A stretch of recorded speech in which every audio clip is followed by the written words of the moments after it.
अकेला चना भार नहीं फोड़ सकता, पर अकेला बंदा पहाड़ तोड़ सकता है। एक बंदा अमेरिका से रूस गया पुरानी मिसाइल्स के खोखे खरीदने, ताकि उनसे कुछ ऐसा बना सके जो आज तक कोई नहीं बना पाया था। रॉकेट, जमीन से उड़ने वाला नहीं, उड़कर जमीन पर वापस उतरने वाला रॉकेट। ऐसा रॉकेट जो किसी ने सोचा भी नहीं होगा कि पॉसिबल होगा। अगर किसी ने सोचा होगा तो उसके पास में आइडिया नहीं होगा कि कैसे रॉकेट को जमीन पे वापस उतारना है, और अगर किसी के पास में आइडिया भी होगा तो उसने किया नहीं होगा।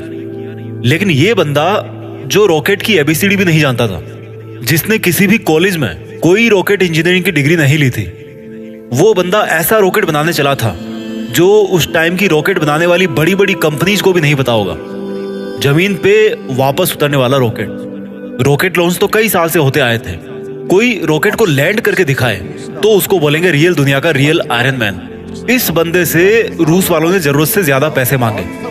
यहां तक कि कहा जाता है कि रूस में जो इस बंदे की मीटिंग हुई थी वहां की कमेटी के साथ में, उस मीटिंग में उस बंदे का बहुत मजाक उड़ाया गया। यहां तक कि उसके मुंह पे थूका भी गया, यह भी कहा जाता है। और इसको कहा गया कि तेरे पास पैसे तो है नहीं और तू आ गया मिसाइल खरीदने।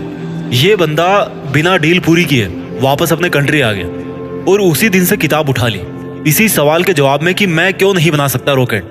मैं ऐसा रॉकेट बना के दिखाऊंगा जो बहुत कम खर्चे पे अंतरिक्ष में जा सके, और इसके बाद ऐसा रॉकेट बनाऊंगा जो लॉन्च के साथ साथ जमीन पर वापस भी लैंड कर सके। बंदे ने एक के बाद एक किताबें पढ़ डाली और शुरू कर दिया अपना पहला प्रोजेक्ट। सन 2006 पहले लॉन्च के 37 सेकंड के अंदर ही 37 सेकंड के अंदर ही उसका रॉकेट लॉन्च के बाद सीधा जमीन पे आके वापस गिर गया। और ये गिरना ऐसा था कि उस रॉकेट के टुकड़े टुकड़े हो गए। प्रोजेक्ट फेल हो गया। बंदा 4 साल से इस पे काम कर रहा था। 2002 से उसने काम शुरू किया था। 2006 में उसका पहला प्रोजेक्ट फेल हो गया। पैसों का बहुत नुकसान हो गया। बंदे ने फिर सवाल ढूंढने की कोशिश करी कि यार कहाँ कमी रह गई, रॉकेट लॉन्च क्यों नहीं हो पाया। 1 साल बाद फिर से रॉकेट लॉन्च किया, फिर से वही हुआ, मिशन फेल्ड, रॉकेट क्रैश, पैसों का भारी नुकसान। फिर 1 साल बाद तीसरी कोशिश करी और फिर वही हुआ, मिशन फेल्ड, रॉकेट क्रैश, पैसों का भारी नुकसान। एक के बाद एक करके 3 बार इसके प्रोजेक्ट फेल हो गए। अब इस बंदे के पास में है ना, बड़ी मुश्किल से केवल 1 को रॉकेट जितने पैसे बचे थे, या उतने भी नहीं बचे थे कह लो। जितने अच्छे अच्छे इंजीनियर थे ना इस बंदे के पास में, वो सब इसको छोड़ करके वापस चले गए।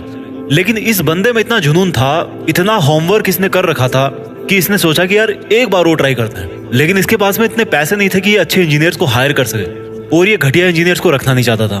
तो इसने डिसाइड किया कि जब मैंने इतनी पढ़ाई कर रखी है तो क्यों ना इस बार प्रोजेक्ट का चीफ इंजीनियर मैं ही बन जाऊं। वो बंदा खुद चीफ इंजीनियर था जिसने रॉकेट साइंस की कोई इंजीनियरिंग डिग्री नहीं ले रखी थी। बड़ी अजीब सी बात थी, बहुत रिस्की काम था ये। पैसों का पहले ही भारी नुकसान हो चुका था, लेकिन इस बंदे की हिम्मत का नुकसान कोई नहीं कर पाया।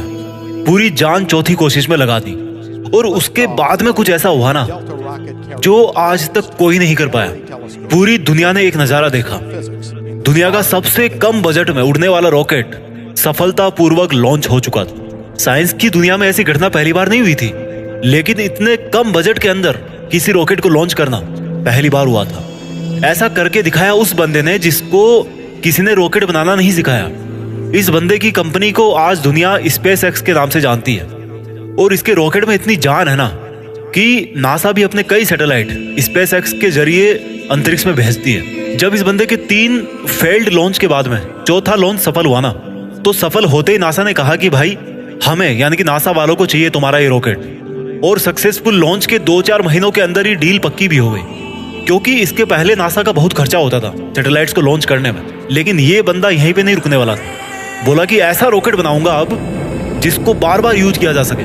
आमतौर पे क्या होता है कि जब किसी सैटेलाइट को स्पेस में लॉन्च करना होता है तो वो सैटेलाइट को अंतरिक्ष में लेकर के जाता है, साथ साथ में उसको कैरी करने वाला रॉकेट भी उसके साथ में चला जाता है। वो उसको आप यूज नहीं कर सकते दोबारा, क्योंकि वो खत्म हो जाता है, यूज करने लायक वो बचता ही नहीं है। यानी कि ये बंदा ऐसा रॉकेट बनाना चाहता था जो अंतरिक्ष में जाकर के अपना काम करके सुरक्षित वापस जमीन पे आकर के लैंड हो जाए, ताकि उस रॉकेट में केवल फ्यूल भरना पड़े और फिर वो वापस स्पेस में जाने के लिए तैयार हो जाए। जब इस बंदे ने 2011 में अनाउंस किया कि मैं लैंड करने वाला रॉकेट बनाना चाहता हूँ, तो काफी लोगों ने इसकी मजाक बनाई।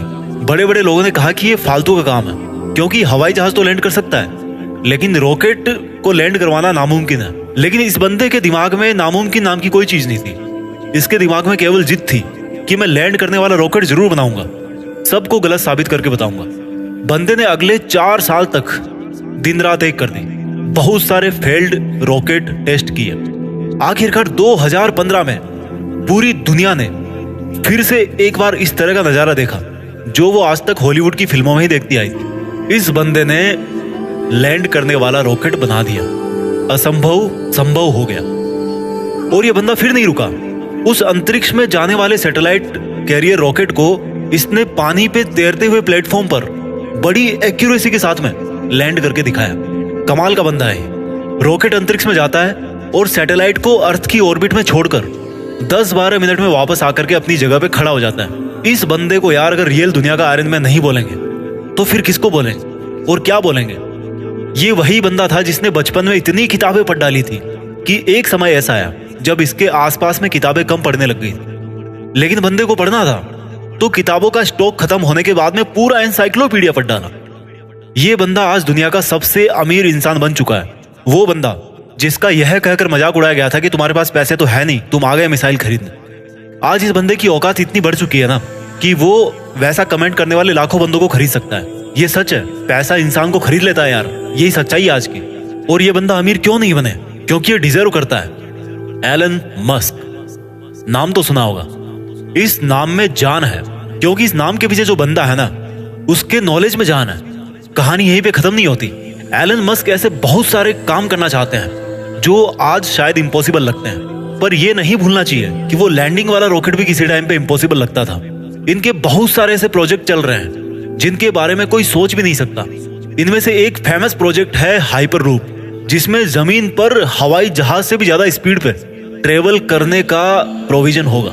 ऐसी टेक्नोलॉजी होगी। अब थोड़ी सी जरूरी बात करते हैं। भारत, हमारे कंट्री में दुनिया के सबसे ज्यादा जवान लड़के और लड़कियां हैं। इतने ज्यादा कि कई देशों की टोटल पॉपुलेशन भी इतनी नहीं है। हमारे कंट्री में भी ऐसे टैलेंट की कोई कमी नहीं है। जरूरत है तो सोच को विजन देने की, विजन के लिए आइडिया जनरेट करने की और आइडिया को एक्शन में बदलने की। एलन मस्क का प्लान है कि नियर फ्यूचर में हम धरती के अलावा भी कोई ऐसी जगह ढूंढना चाहते हैं, ऐसी जगह पे अपनी बस्ती बनाना चाहते हैं जहां पर इंसान सुरक्षित रह सके। क्योंकि हो सकता है भविष्य में कोई एस्टेरॉइड धरती से टकरा जाए और धरती से मानवता ठीक उसी तरह से खत्म हो जाए जिस तरह से कई साल पहले डायनासोर धरती से चले गए थे, गायब हो गए थे। और इसलिए इनके फ्यूचर के प्रोजेक्ट में एक प्रोजेक्ट ये भी है कि मंगल ग्रह पर इंसानों की बस्ती बनाई जाए।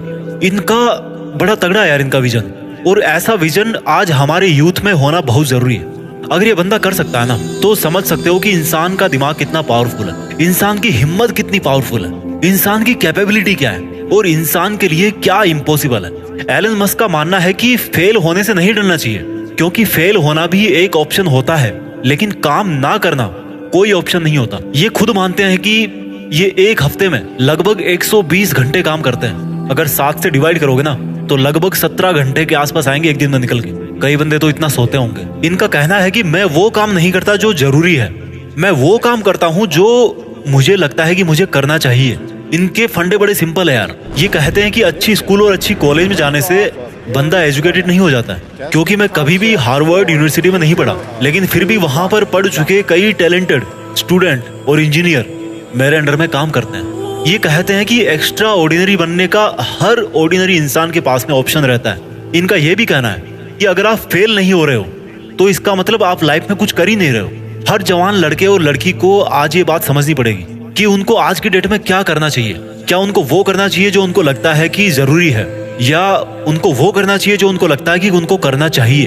इंसान तब ज्यादा बेहतर कर पाता है जब उसको पता होता है कि उसको क्या करना चाहिए। एलन मस्क को किसी ने रॉकेट साइंस नहीं पढ़ाई थी, पर इनको लगा कि उनको रॉकेट साइंस पढ़नी चाहिए, तो इन्होंने खुद पढ़ी, क्योंकि इनको पता था कि इनको क्या करना चाहिए। आज की डेट में किसी बंदे के लिए कुछ करना मुश्किल नहीं है। अगर मुश्किल है तो वो ये है कि उसके पास में कोई गोल ही नहीं है, उसको पता ही नहीं है कि उसको करना क्या है। लक्ष्य निर्धारित नहीं करना सबसे बड़ी प्रॉब्लम है। फेल होना कोई प्रॉब्लम नहीं है। एलन मस्क का मानना है कि नॉइज से ध्यान हटाकर सिग्नल की तरफ ध्यान दिया जाना चाहिए। उनका मानना है कि प्रॉब्लम कोई प्रॉब्लम नहीं होती, प्रॉब्लम का सॉल्यूशन ढूंढना एक प्रॉब्लम है। शब्दों में थोड़ा सा फेरबदल करने से पूरा वाक्य जो है ना, उस पूरे वाक्य का अर्थ बदल जाता है। और माइंड में थोड़ा सा विजन आपकी पूरी जिंदगी बदल के रख सकता है। अगर आपकी लाइफ में कोई प्रॉब्लम नहीं है ना आज, तो प्रॉब्लम क्रिएट करो खुद के लिए। कैसे करोगे? एक बड़ा लक्ष्य निर्धारित कर। हमारे देश के युवाओं को आज इस क्रांतिकारी मनुष्य से सीखने की जरूरत है। हालांकि ये भी सच है कि हमारा देश ऐसे क्रांतिकारी युवाओं से भरा पड़ा है, बस उनको अपने आप को पहचानने की जरूरत है। वो बंदे भी एलन मस्क की तरह कुछ ऐसा कर सकते हैं जो कोई सोच भी नहीं सकता। दम है तो कुछ बड़ा करके दिखाओ। देश में अपना नहीं, बल्कि दुनिया में देश का नाम कर जाओ। जय हिंद, वंदे मातरम।